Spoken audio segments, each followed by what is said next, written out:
Welcome everybody to our weekly dose. This is Erin Harrigan, your Hustle with Heart coach. I am so excited to share with you today's topic on God is greater than comfort. So I've been reading this book called I Want God by Lisa Whittle. I had the really incredible opportunity to meet Lisa and hear her speak at the She Speaks conference in Charlotte, North Carolina last month. And she has a new book coming out soon called Jesus Over Everything. And let me tell you something, as a God-centered entrepreneur, this topic hit me just right between the eyes. And I recently talked about it. I actually did one of our podcast episodes that I think is publishing this week on what I learned from her talk and from another speaker. But I want to dig in this week to this idea of God being greater than comfort. So this book about I Want God is really about the fact that God creates in us as humans a longing for Him. So we all have a God-shaped hole in our life. And the challenge is, are we turning to Him to fill that hole, or are we turning to other things? And those things could be people, food, addictions, it could be relationships, it could be our businesses, it could be the world's definition of success and recognition and money and wealth and all of these things that we want to put into this hole. But the challenge is that it's an insatiable hole. It's an insatiable longing that He creates, or longing that He creates. And the point is, He creates that so we will long for Him. But isn't that the challenge, right? Especially in areas of our life that we know that we can control, like our businesses. So we tend to think, well, if I just work harder, if I just talk to more people, if I just hold more events, if do more. And the point is, it's Him that needs to fill that space. So what I love about this book is that the table of contents is broken down into I want more than comfort, or I want God more than comfort, more than logic and reason, more than popularity, more than blessing, and then I want God most. So it is an awesome book. But what I want to talk to you guys about today is that wanting God more than comfort. And the bottom line is that when our comfort is our immediate priority, God cannot move in our lives. So you hear a lot, there are a lot of popular authors that talk about comfort and courage over comfort, and life begins at the end of your comfort zone and all of these things. But I want to flip that on its side a little bit in two ways. Number one, that our comfort is what we're used to, right? It's where we are most used to being. It's the way we're most used to operating, etc. And for me, and this is where Hustle with Heart was born out of, my comfort zone is a driver and a striver. My comfort zone is I'm going to set the goal and I'm going to go after it, whatever it takes, ignorance on fire, no matter what, blinders on. And that can be helpful in some cases. However, I've done that because I've longed for recognition and attention and wealth and the stuff that comes with it, and success the world's way, when God created me to be longing for Him, right? Which we just talked about. But the second thing that I want to talk to you about comfort is this idea that comfort is where we turn when things get difficult. So when we hit challenges in our business and we think the only thing that can fix it is action. And I know this is going to rub some people the wrong way, but there's this thought that activity fixes everything. And you guys, I'm just here to tell you that if you are truly following Christ and putting Him at the center of your business, activity cannot fix what His timeline has not delivered. Okay? Activity cannot fix what His timeline has not delivered. I just made that up. But my point is this: if it is not God's timing and it is not God's call, and it is not God's purpose for you, you can take all the action in the world, but you are running uphill in the wrong direction. And that is why being tuned in with Him and consistently in the Word every single day, which is what I teach my Hustle with Heart coaching clients as the number one first action of everything we do. That's why that's so important, so that we can really understand his character and get to know him and build an intimate relationship with him, and then know when he is speaking through his word, through other people's messages, through the music we hear, whatever, so that we are moving in the right direction that he's called us to, right? Because when we are abiding in him, we are the branch, he is the vine. When we are connected and we are abiding and there is nothing blocking that throughway, he can move supernaturally in our businesses and do things that cannot be quantified on paper. And isn't that what he wants? So that the glory can be his, so that we cannot boast, oh, I met with 4 people a day for 30 days. I had 15 people join my business. Like it's so that we cannot boast of our works. But the only way it could happen was his work, and therefore he gets the glory. So here's what she says. Now, listen, I'm just going to tell you, I'm probably taking some of this a little bit out of the context that she shared. So Lisa, if you ever see this video, know that I have the deepest admiration and respect for you. And my job here as the Hustle with Heart coach is simply to pass on this information as it applies, as I see that it applies to God-centered entrepreneurs. But here's the deal. If God is ever going to invade our insides and do that powerful work in our lives that we've grown for, we are going to have to stop sabotaging it by insulating ourselves to the point where neither he nor we can move. So in other words, we have got to stop holding on to these comfort zones, and we have got to step out on the skinny branch so that God can move, okay? The reason we do not have more of God is that we make our immediate need for comfort the priority. We make our immediate need for comfort the priority. And this is what she calls the issue of the Band-Aid. So the point is, we're trying to Band-Aid these needs in our life. And maybe we Band-Aid that by comforting ourselves in relationships that don't serve us, in food, in addictions, in social media, in TV, in filling our calendars. And I wrote this down, keeping our calendar all booked up. Guys, that's a comfort zone for me. You ask my husband, he will tell you, I fill every white space on the calendar. I used to. I'm not that way anymore because I long for God more. And I cannot have what I long for if I'm not leaving room for him to show up. And that is the point of what she's saying. The power of comfort is that it convinces us to give up the better things for the things of right now. Now, I am here to tell you that in the entrepreneur world, you will hear, as long as the day exists, that you have to give up good for great, right? And you have to give up and make short-term sacrifices for long-term gain. And you have to give up what you want right now to have what you want in the long term. You know, even Dave Ramsey talks about this in Financial Peace University. And I 100% believe that.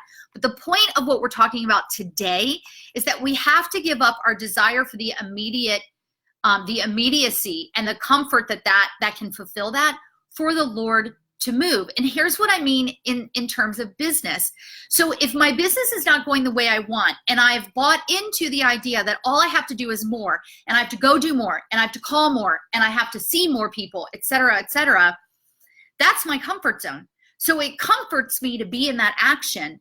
But the point is that I'm not allowing God to do his work in comforting me. So the question is, have we relied on other things than besides God to only have them collapse around us? Have you been in that situation? You guys, I'm here to tell you, this is my story with Hustle with Heart.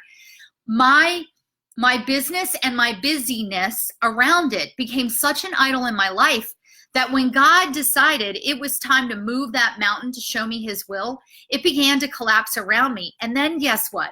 I felt less than. I felt like shameful. I felt guilt. All of these feelings that are completely from the enemy because I relied on other things to comfort me and not the Lord. And you know when that hit me really the biggest place in the face was when we were selling our house last summer and I walked outside and we were having a massive yard sale and I looked at all the stuff that I had purchased with the great income from my business and I was like, why?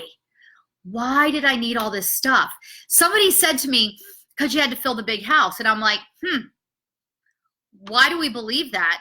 And why did I need the big house? right? Like, I'm not saying there's anything wrong with having things, but not at the detriment to God moving in our life. We turn to these comfort zones in moments where our hearts hurt and we want so badly to be filled, when what we need to do is turn to the Lord. And here's what the Lord says in Jeremiah 33:3. Call to me and I will answer you. I'll tell you marvelous and wondrous things that you could never figure out on your own. You guys, other people in our life and things in our life and stuff in our life and addictions in our life, none of that is going to figure out what we can only figure out with God. It's not.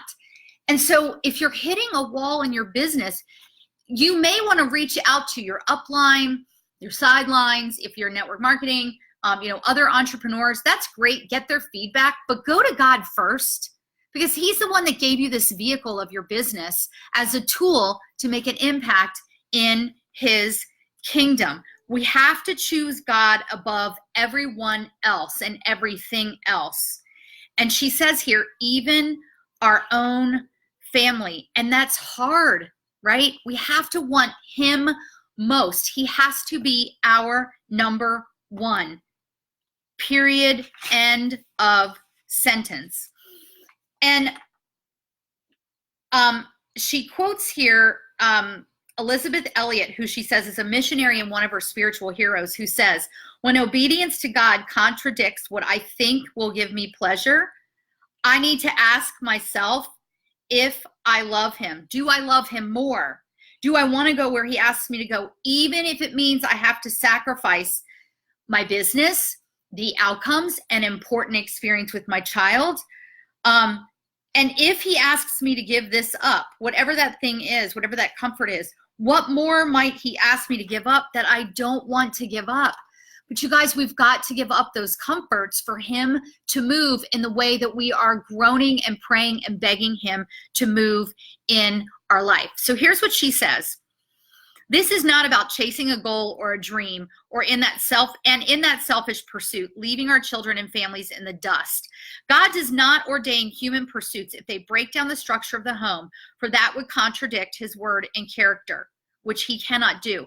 But he will ask for a sacrifice to reveal and facilitate our first loyalties to him. And we must be willing to lay anything and anyone aside. People can get in the way of God.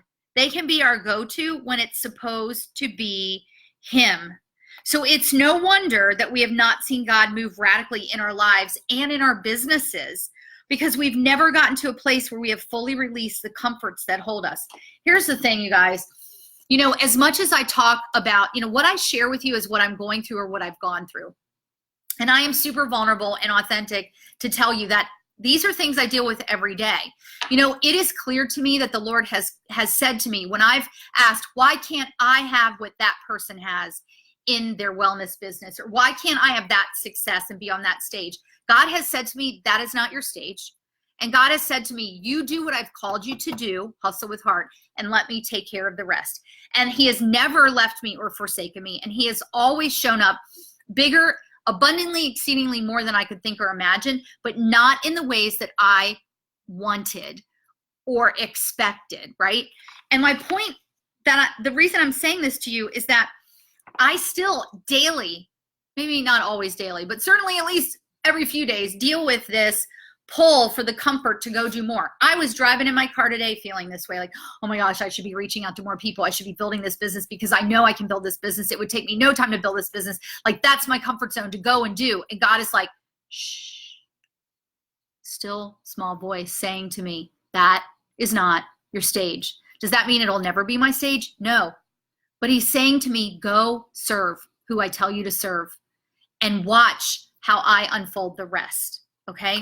So I just want you to ask yourself those things and how your comfort zone cushions your reality. Like, what are you running from?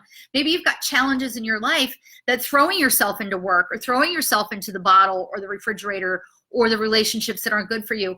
Like, maybe that's masking some things in your life that God is waiting for you to be face down on the floor, praying out to him, saying, Lord, help me. Help me.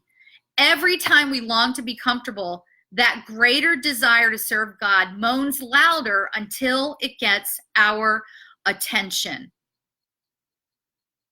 Functioning in our own world with just brief interactions with God is not okay. But God's plan was to create humans with the innate longing for Him. For Him. So I have so much underlined here that I could share with you. But the last thing that I want to say is this. When we turn to these things in our life or the people in our life for comfort as God-centered entrepreneurs to help reinforce what we're doing, or shouldn't I be doing more, or whatever that is, you guys, we give up the opportunity to know His comfort. And in 2 Corinthians 1:5, it says, paraphrasing, we have plenty of hard times that come from following the Messiah, but no more so than the good times of His healing comfort. And we get full measure of that too. You guys, showing up boldly as a God-centered entrepreneur, people are going to challenge you. They are. People have told me I need to talk less about God because I'm going to scare people away and they're not going to want to do this with me. People have told me, oh, your topic would not be appropriate for this networking group. People have told me, no, this networking group is open to all beliefs and spiritual thought and religion, so you really shouldn't talk about God that much. You guys, that is backlash. That is hard times coming from following Jesus. But that is not bigger than the good times that come from us showing up as God-centered entrepreneurs to make a difference in His kingdom with this tool that He's given us and His healing comfort in our businesses. So God is greater than our comfort. We do have to get out of our comfort zone and get to the end of our comfort zone and get ahead of our comfort zone and realize that that's where He wants us, and He is going to make us feel uncomfortable. So I want you to think about, what is your comfort zone today? Maybe your comfort zone is you're afraid to talk to people, and you know that to build your business as God called you to, you need to have those conversations. And that's totally fine. Get on your knees, ask the Lord where to go and who to talk to. Maybe your comfort zone is doing more like me and filling the calendar, and I need to talk to more people and being in a frenzy. Get on your knees and ask the Lord, where do you want me to go and who do you want me to talk to?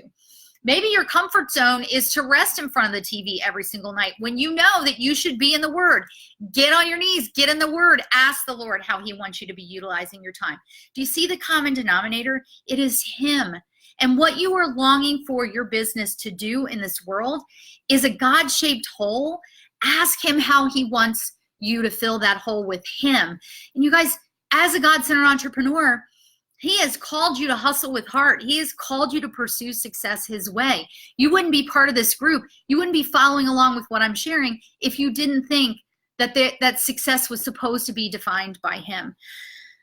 So God is greater than comfort. I would love for you to get down below. Let me know how this resonates with you.